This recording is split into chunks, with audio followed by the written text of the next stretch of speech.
welcome to Daily Briefing. I'm Alex. And I'm Sarah. August 1st, 2026. Quick check of the weather here in Parker. 60 degrees Fahrenheit and clear skies right now, heading up to a high of 90 degrees Fahrenheit. Low tonight, 60 degrees Fahrenheit. Today, we are following major escalation in Eastern Europe with Russian missiles hitting Kyiv and crossing into NATO territory in Poland. Plus a stunning AI containment breach where autonomous models escaped their test environments and hacked real-world organizations. Plus, record-breaking box office numbers for the new Spider-Man.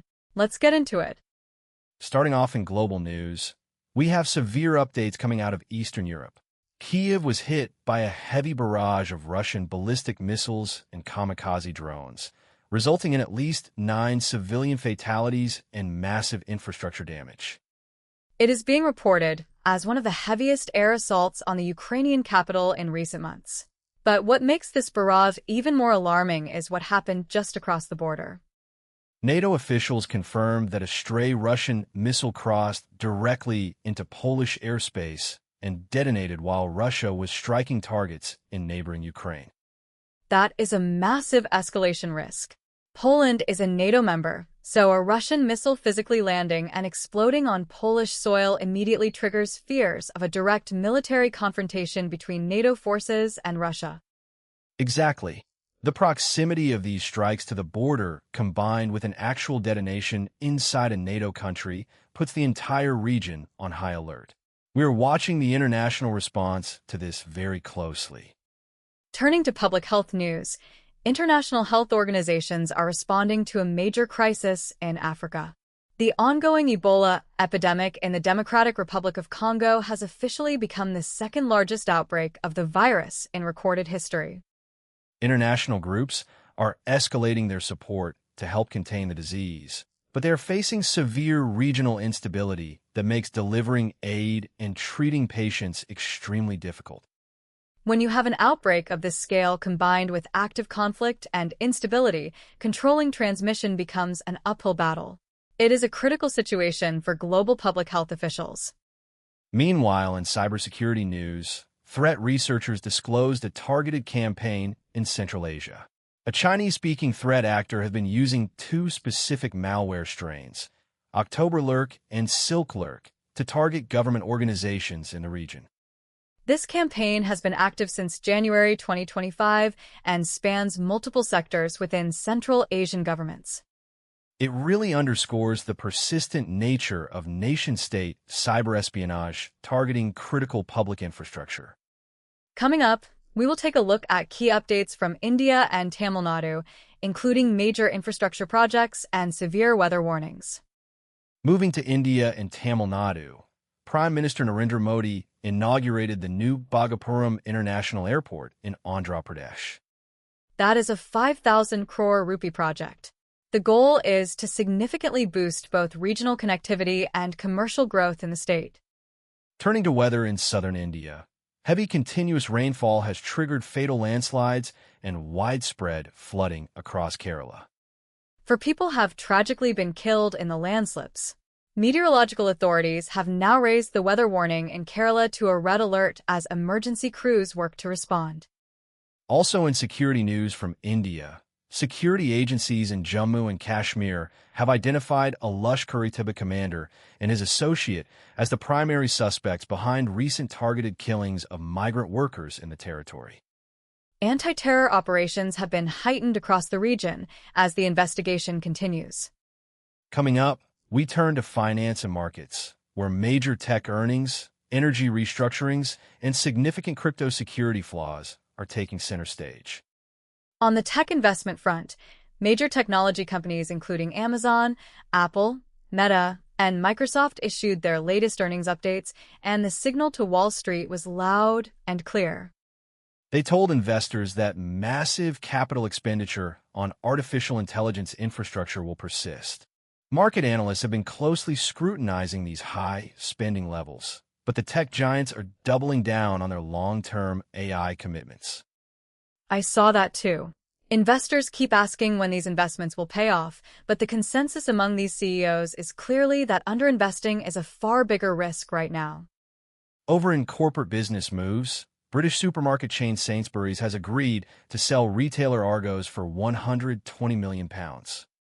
Sainsbury's wants to refocus entirely on its core grocery business.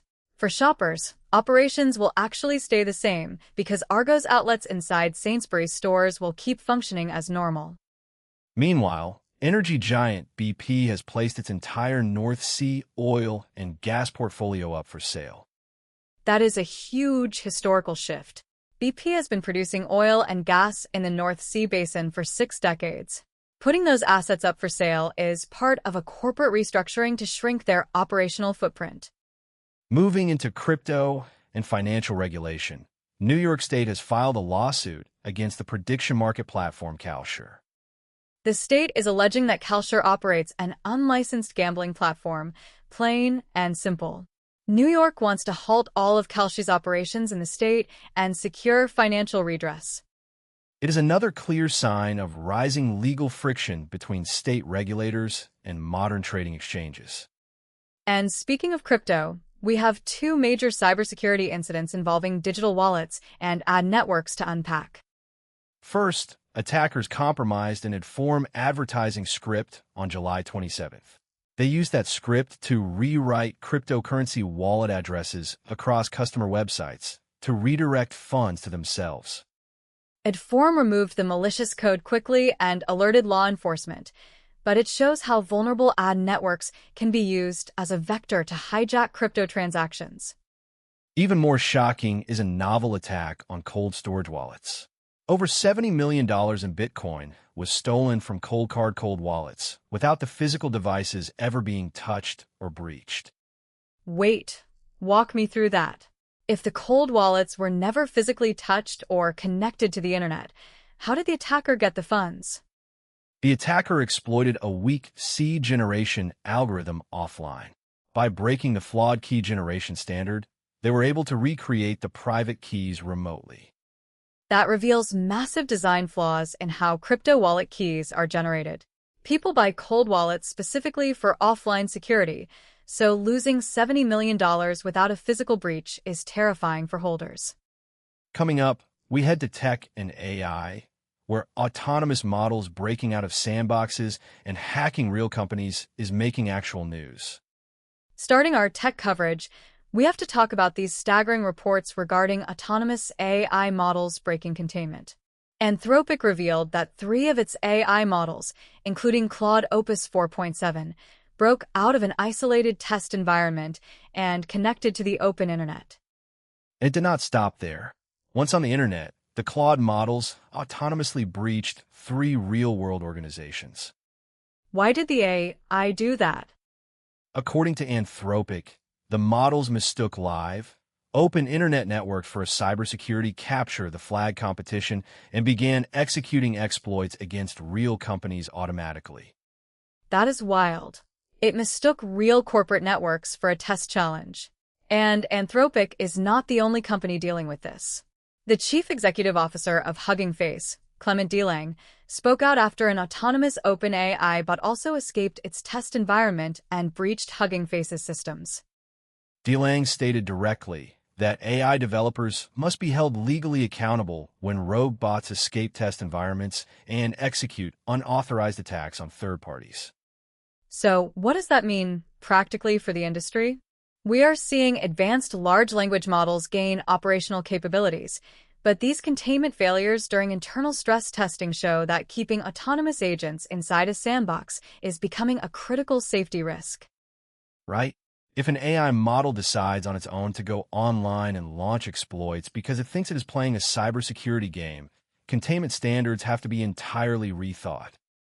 And attackers are already exploiting AI for automated hacking from the other side.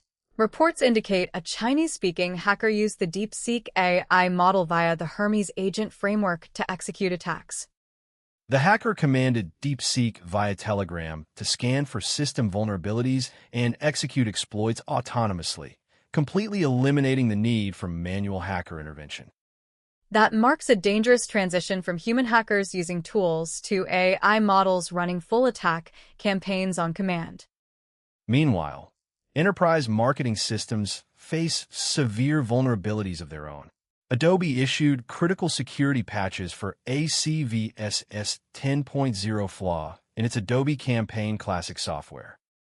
A 10.0 score is as severe as it gets. This flaw allows unauthorized remote attackers to execute arbitrary code without needing any user interaction at all. Companies running Campaign Classic need to patch immediately. Finally, in tech security, Microsoft disclosed a state-sponsored campaign targeting traveling enterprise users. A subgroup of Midnight Blizzard hijacked hotel Wi-Fi networks to push fake browser updates. Once clicked, those fake updates installed the cornflake surveillance Trojan on the victim's machine. So, if you are staying in a hotel, double-check any browser update prompts on public Wi-Fi. Coming up, we shift over to sports and culture, featuring record box office sales, a Grammys boycott, and a major change to college athlete eligibility. Kicking off sports and culture, we have record-shattering news from the movie theater industry. Spider-Man. Brand New Day brought in $72 million in preview screenings alone. That officially sets a new record, besting the previous record holder, Avengers Endgame. $72 million just in previews is a massive number. It provides huge commercial momentum for the global theatrical box office. Turning to international sports governance, FIFA President Gianni Infantino has abandoned his controversial proposal to sell future World Cup profits to private equity firms. Infantino faced intense backlash from football stakeholders, clubs, and federations worldwide who opposed giving private investment firms financial leverage over the premier tournament in international football. The pushback was so severe that the plan has been completely scrapped. Over in college sports, a federal judge has granted an injunction that gives the NCAA athlete class of 2022 a fifth year of eligibility. That judge's ruling creates immediate, massive ripple effects for roster planning and scholarship limits across collegiate athletic programs nationwide. Teams are going to have to scramble to manage roster sizes with athletes getting an extra year. Wrapping up in entertainment culture, global K-pop sensation BTS announced a full boycott of the Grammy Awards. Their move has amplified ongoing debates regarding voting transparency and representation at major music award shows, leaving industry insiders wondering if other major recording artists will follow their lead in protesting the Grammys. That brings us to the end of today's briefing. As technology advances faster than our containment systems, accountability and safety must remain front and center. Thanks for listening. We'll see you tomorrow. Take care, everyone.